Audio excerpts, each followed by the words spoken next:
Hey guys, remember to like the video and hit subscribe. So the top 10 donors, Jewish and non-Jewish, gave $50 million, okay, in the last presidential election cycle. And the total amount of Jewish donors gave between 100 to 160 million, right? The total spending in those campaigns was $2.5 billion. In 2012, Jewish donors comprised about 6% of spending to all presidential campaigns compared to their 2% representation in the population. Like, yeah, were they overrepresented? So Jews make up about 2% of the population. They comprise about 6% of spending on the presidential election. 6% of spending. Show me your numbers. The 2012 election? Yeah. Okay. I'm going to have to look into that, but I am more familiar with the 2016 election. Okay. Where the two biggest donors for Hillary Clinton, it was one of them is Haim Saban. He's an Israeli. He gave Hillary Clinton a lot of money. What does a lot of money mean? He was the top donor. What does a lot of money mean? Well, I can look up the exact number. Well, so that could mean like $10 million, or that could mean like $1 billion. Like, what do you? Well, if you're the number one donor, if you're the number one donor to a candidate, is that person gonna? Because if you look at the Hillary Clinton's WikiLeaks, you'll see that Haim Saban is constantly emailing her on what to say about Israel. That's in her WikiLeaks. So, maybe that money does, because I remember you said something very stupid, which is that lobbyists don't have influence on policy. Yeah, it doesn't seem to be the case, yeah. Yeah. But you still haven't established any, like, I'm curious, how much money do you think that he's, because if this guy's donated like $5 million, I'm curious if you think that's enough to like dictate like American foreign policy, ignoring the fact that it might change your mind on certain policies regarding Israel? Not really. I think that probably the overwhelming support that Americans in general have for Israel is probably more determining of our foreign policy related to Israel than like some individual lobbyist, some Secretary of State, or somebody running for president. What'd you say about? I think that the overwhelming support that Americans have for Israel is probably more relevant to our foreign policy decisions than some donor of Hillary Clinton. Yeah.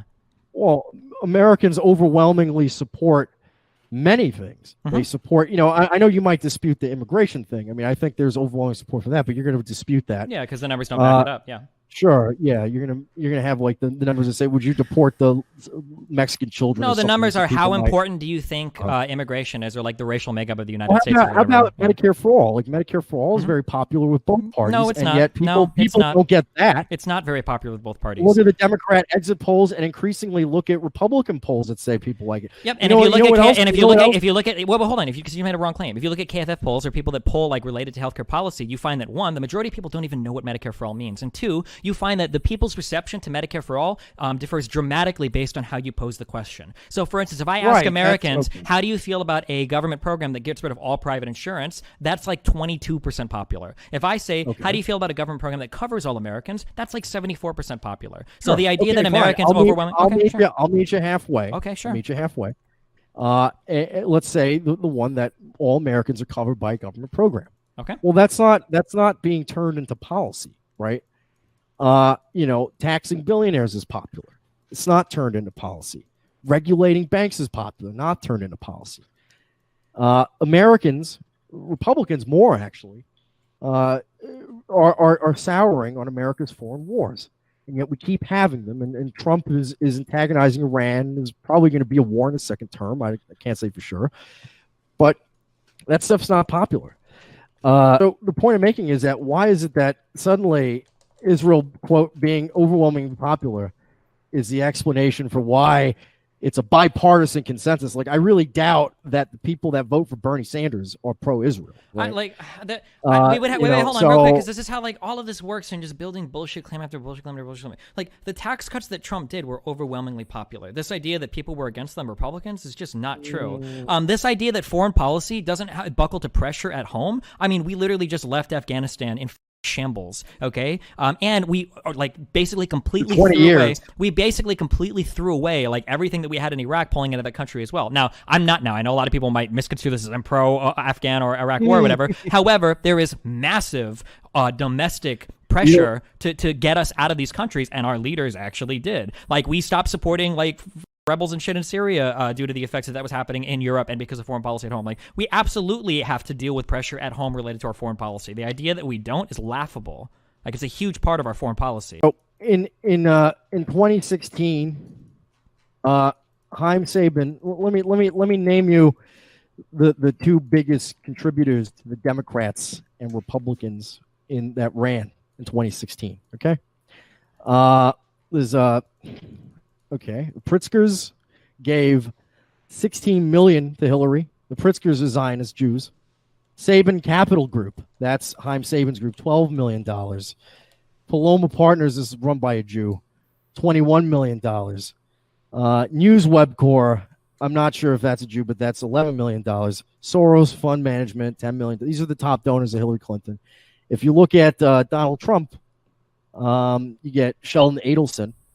Now, what do Sheldon Adelson and Haim Saban, a big Democrat donor, Sheldon Adelson, a big GOP donor. What do they have in common? And by the way, this is just a Hillary Clinton. This is not just about the two candidates, but also like the Zionists. Let me just give you some numbers here. All in all, can we like make an argument? You're just like naming names and throwing out random numbers. Like you haven't made an argument yet. You're not making a point, but go ahead. Let me finish my point. So the top donors. These are the names of the donors that gave $1 billion together to Hillary Clinton. Dustin Moskovitz, the Pritzkers, George Soros, the Loffers, Donald Sussman runs Paloma Partners, gave $21 million. Haim and Cheryl Saban, Daniel Abraham, James Simons. Okay, you see a pattern here, buddy? You see a pattern? They're all Jews, and they collected $1 billion together. They're old Zionist Jews. Maybe someone would argue George Soros isn't one. So you're telling me that Hillary Clinton's campaign raised over $1 billion from Jews? Yes. Okay. So I'm just looking because basically every single thing, every single story. Real quick. So like the number that I'm looking at right now. So Hillary Clinton's campaign on its own raised $623 million in 2016. The party and joint fundraising committees raised another $600 million, and then super PACs raised $200 million. So of the $1.4 billion that Hillary raised, you're telling me $1 billion of that came from Jews. You really think that's accurate? Yes, largely from Zionist Jews. Okay. I would. Considering every single source you've given me so far has either disagreed with you or just been outright wrong. I'm figure out how to link it to you. But how about like walk me through the next part of this? Yeah, walk me through the next part of this. Okay, the next part of this is that the Donald Trump, he got his money from Bernie Marcus, Sheldon Adelson. These were some of the biggest contributors to Trump. In fact, they were the biggest contributors to Trump and the Republican Party, which together got hundreds of millions of dollars. From Sheldon Adelson in particular. Sheldon Adelson is a hard line Israel hawk. My question to you, Destiny, is if you raise this kind of money from Jews who openly say, Haim Saban says, I am a one policy guy, Israel. That's what he says. And he's a Democrat donor. And then you have Sheldon Adelson. No, the guy was literally sitting in on Benjamin Netanyahu's trial. So these people are basically agents of the state of Israel. They give money in the hundreds of millions to our presidential candidates. And you're going to sit here and tell me that this has nothing to do with America's Israel policy? No, I think it's pretty reasonable to assume that because most Americans support Israel, the politicians do as well. It's possible. You're just going to lie. Okay. What? You're just going to lie. I'm not lying. I mean, we can point at tons of random you don't connections actually believe of people. that. Can you show me can you draw a link? Like tell me a policy that's not popular with the American people that these politicians have pushed for that show that there's some clearly conspiratorial effort behind the scenes to Where do I policy? start? What? Where do I start? Okay, the H-1B program is so unpopular, even the Democrats were forced to vote against it, and yet there's still talk about expanding it. Let's talk about the Iraq War, which was basically started by a bunch of Jews at PNAC, who again in the Bush era were also, I don't have the statistics on hand because they're older, but wait, how do Jews push the H-1B program? Well, actually they do, because guess who runs Facebook? Guess who runs Google? What does Mark Zuckerberg have to do with the H-1B program? So you're telling me that you ever heard? Let me show you something. FWD.us. You ever heard of that thing? What about it's a one-issue lobby for more H-1B visas, funded by Mark Zuckerberg. You ever heard of this? And how much money do they spend on lobbying?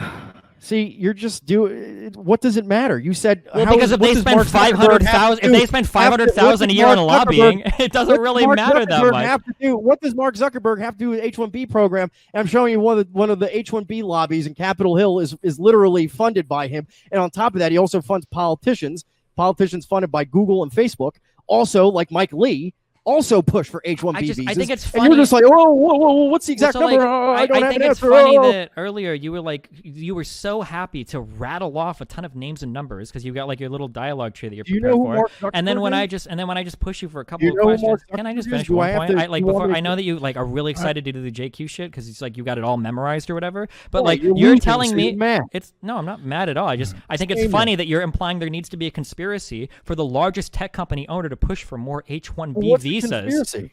What's a conspiracy? It's not a conspiracy. It sounds to me like the owners. It sounds to me like if you tell me the owners, Doug, you just talked for like 30 minutes on like Jewish conspiracy. If I'm an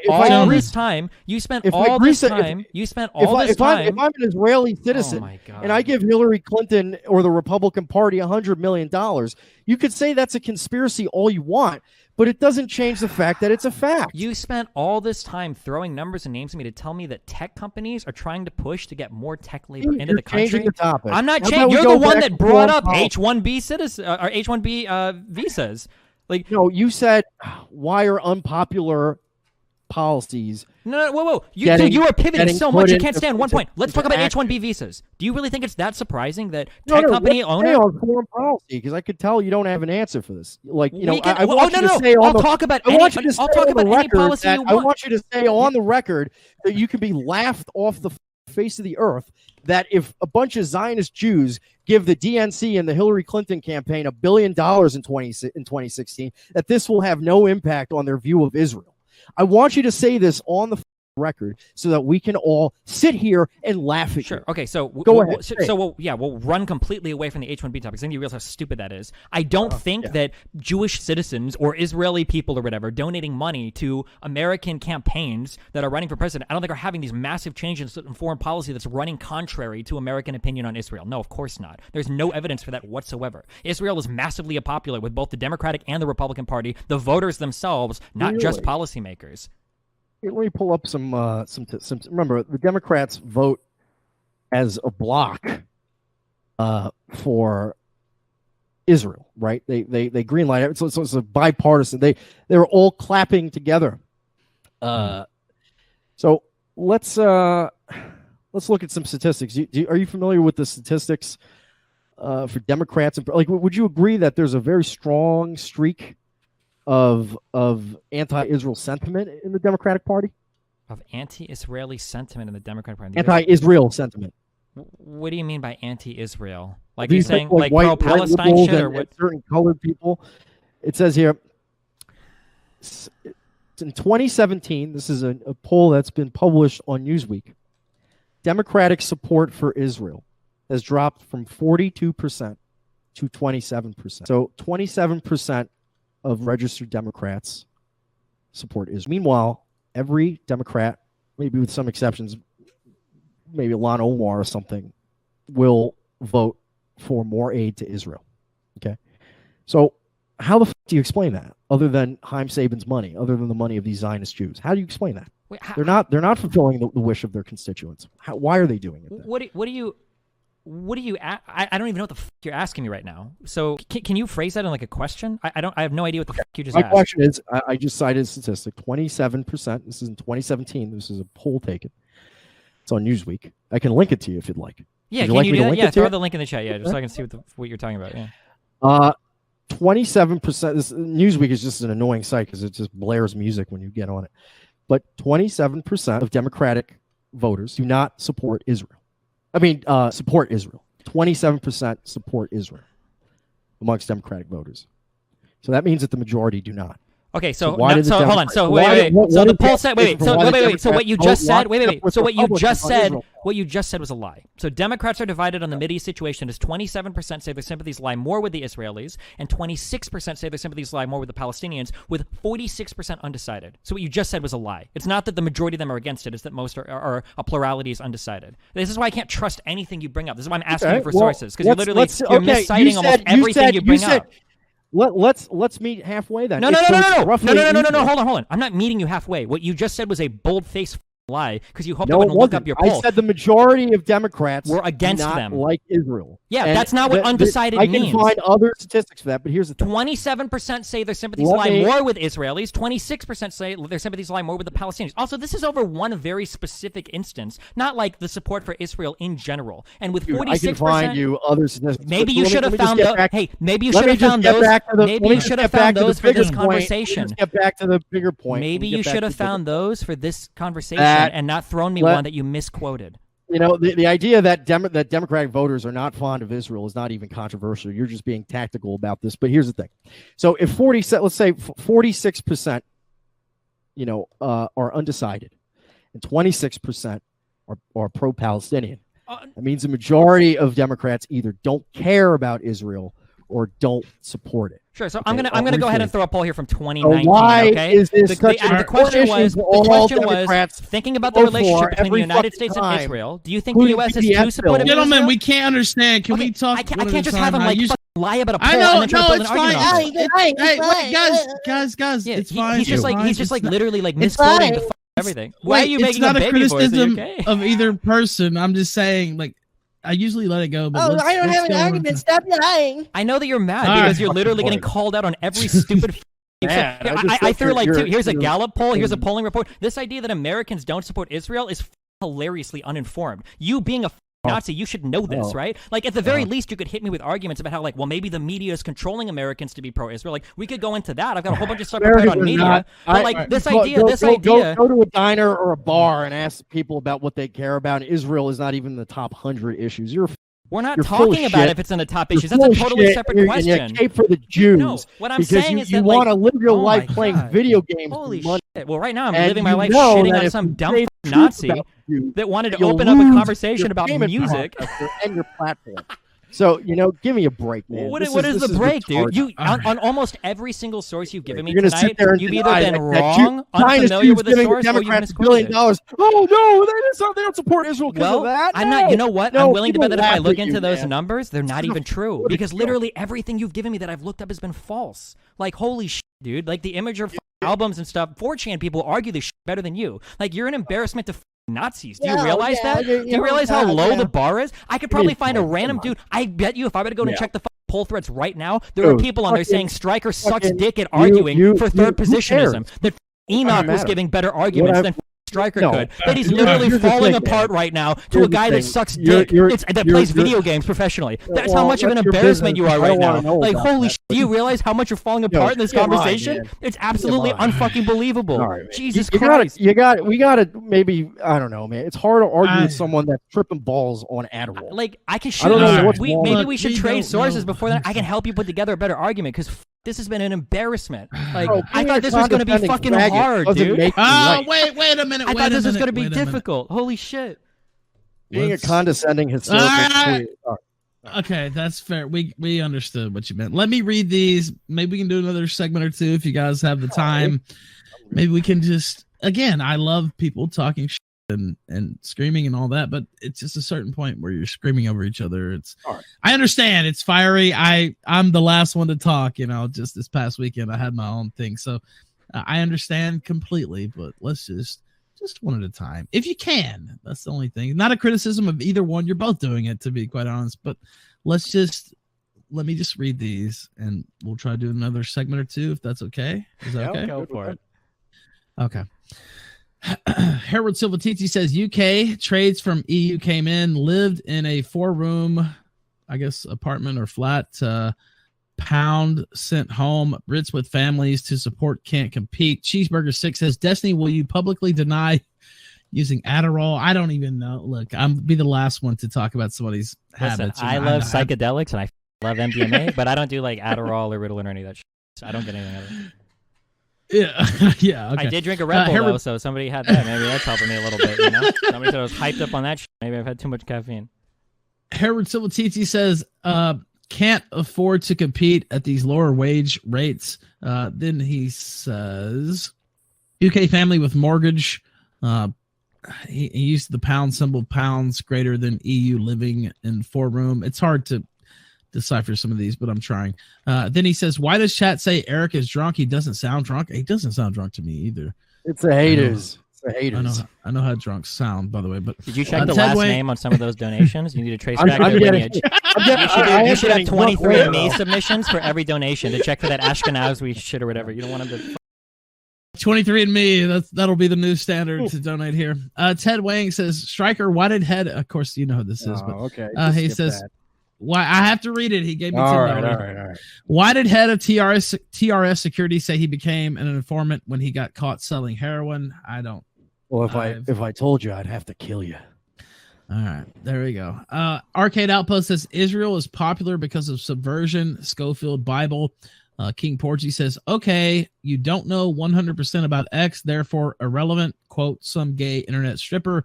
Wildbagger says, thanks for the great week from the podcast gang. Shout out to the podcast. Of course, we're available on Apple and Spotify and Castbox and everywhere else. Jean says, Destiny, I love certain thing and my certain thing.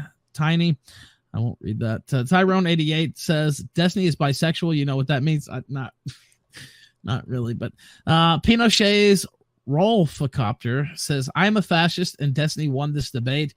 Jean says, I think Destiny has a pretty small brain. Harold Silvatiti says, sorry, difficult to fit questions in 50 or 100 characters. Yeah, it is. I wish they would up the limit a little bit, especially when you put in a $10, but whatever.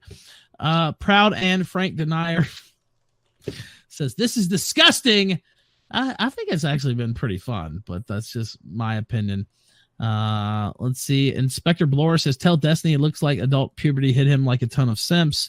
Big Time 47 says, Destiny doesn't know what hard work what hard work is. He has this, by the way, I'm reading this verbatim. Destiny doesn't know what hard work is. He has a degree in music and plays video games. Stryker is 100% right about H-1B visas. They are destroying job prospects for white American STEM students. Spurg Lama says the autism of the capitalist has no room for nuance or human empathy. Screw these pigs who only care about GDP. Just for reference, I don't actually have a music degree. I had to drop out of school because I was working too much, but close there. But you were a music major, but you just... Yeah, I was. Right? It's kind of funny that I'm like so privileged, but I had to drop out because mom and dad didn't pay for school to me like the donors' mom and dad probably did, but I actually did get my degree, but it was not easy because I was having a fun time there in college. Big Time 47 says Destiny is really good at regurgitating my economics 101 class. Very lame, arguing in bad faith, obviously on amphetamines or just unhinged. Kegs for Kavanaugh says, question Destiny. You say our dollars have to come back in the form of capital investments. So, Destiny, you can see that when we run trade deficits, foreigners will take those dollars and use them to buy up our real estate and corporations. How is that good? Foreign investment is good. It causes other countries to have like a higher interest in what goes on in the United States, and that foreign investment doesn't always mean they get controlling shares of said companies as well. Just because money comes back in the form of foreign investment doesn't mean they're all of a sudden getting majority shares in every large company that they invest in. And it can also be used to buy goods and services as well. Why shouldn't Americans control those? What kind of country is this that we sell our vital infrastructure to foreigners, even if it's just some shares? Because by the virtue of comparative advantage, we get more goods and services by trading with other countries. Increasing liberalization.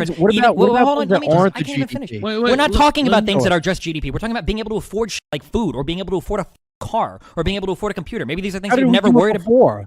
We didn't have computers and before. We didn't have cell phones before. What do you mean? How did a country that was always protectionist like the United States of America, where it was illegal, believe it or not, in the 19th century for foreigners to own shares in American companies, how did that country feed its population? I don't care if you want to go back to the beginning of the 19th century, those stock buybacks that you hated so much, those weren't just legal. Those were literally required by the American government so that companies wouldn't squander money. No, I know, but like if you want to go back to the 19th century and talk about econ policy, like America didn't always have things right. I mean, like you hate stock buybacks, that used to be law. That was a mandate.